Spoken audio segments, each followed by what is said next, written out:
إسلام ناڵە خانوت نەبێت فەقیر بژی بۆی خوا بناسی نا فەرمێ پێغەمبەر عەلەیهی سەڵاتو وەسەلام فەرمێ خوای گەورە حەز دەکا ئەسەری نیعمەتی خۆی بە عەبدی خۆیەوە ببین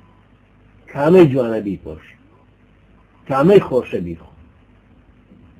بەڵام هەست بە ژانی خەڵکی تریش واز ناڵم هەستی پێ بکە کرد لێ بکەیت شەو ڕۆژ بێری لێ بکەیت بش پۆشە بش خۆ لە حەڵال لە طەیبات